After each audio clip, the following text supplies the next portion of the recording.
안녕하세요. 내린굿 이후 30년 된 무당이 전하는 7천년 역사의 우리 무속 얘기입니다.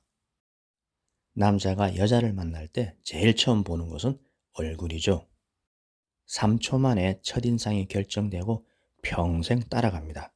눈은 마음의 창이다 보니까 그 사람의 심리 상태가 반영이 되어 나오죠. 불안하고 초조한 심리 상태가 은연중에 흘러나옵니다.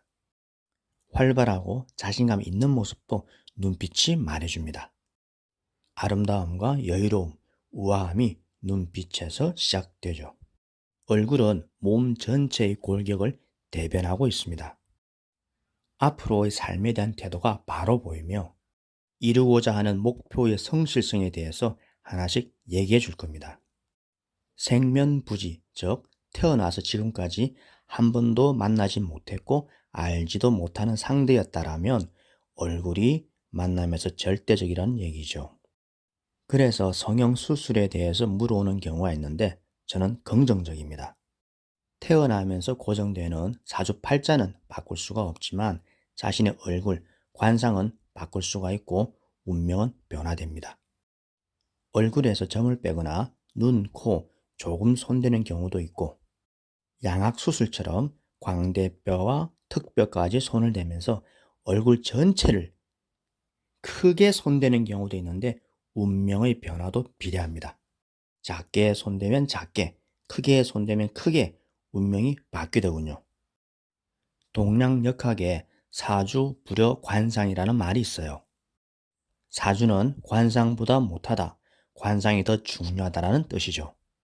실제 그렇습니다. 사주보다 관상이 더 강력합니다. 9년 전에 서울 강남에서 2천만 원을 들여서 양악수술을 한 여자가 있었습니다. 소원이 있었죠. 전문직 남자를 만나서 안정된 가정을 이루고 싶다라는. 결혼을 포함한 자신의 남은 평생 운을 건 거 아니겠습니까? 코나 눈 같은 일부 성형수술은 운명이란 큰 형평성에 안 맞고 양악수술로 의견이 모아졌는데 불안감도 뒤따랐습니다. 뉴스에서 사망사고 기사가 잇따랐었거든요. 양악수술 중 마취하다가 의식을 못 깨고 뇌사 상태에 빠진 경우와 피를 흘리며 지혈이 안 되다가 출혈 과다로 쇼크상한 경우 등등 위험성이 있었죠. 가벼운 일이 아니었습니다. 병원에서도 수술하기 좋은 날짜에 관해서 어디 용한 점집에 가서 받아오라고 권유했다고 하더군요.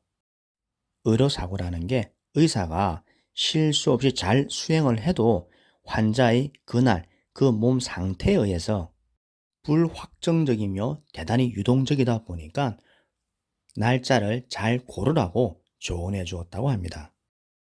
그래서 좋은 날짜 태기를 하고 적절한 방편을 진행하며 일생일대의 각오와 함께 수술에 임했는데 결과는 성공적이었습니다. 좋은 남편 만나서 행복하게 살다가 남편이 특수 전문직이었기 때문에 유럽 네덜란드로 이민을 가게 되었죠. 그 이후로도 고맙다고 꾸준하게 연락은 와요. 그런데 결혼까지 시간은 좀 걸리더군요. 양악수술은 잘 되었지만 6개월간의 회복 기간이 있더군요. 그 기간 동안 음식물을 제대로 씹지 못합니다. 고생이라고 한다면 고생이라고 할 수가 있는 인고의 시간을 좀 보내다가 양악수술을 한 시점에서 8개월 이후 남자를 만났고 1년 한 달이 지나서 결혼을 하더군요. 대부분의 여자라면 부러워할 신랑을 만났고 꿈을 이루게 된 거죠. 이와 같은 사례가 더 있으며 그래서 저는 성형수술에 대해서 긍정적입니다. 한편 성형수술 외에도 남자복을 키우는 방안이 있는데 여기까지 시청하신 분들을 위해 팁 하나 드리겠습니다.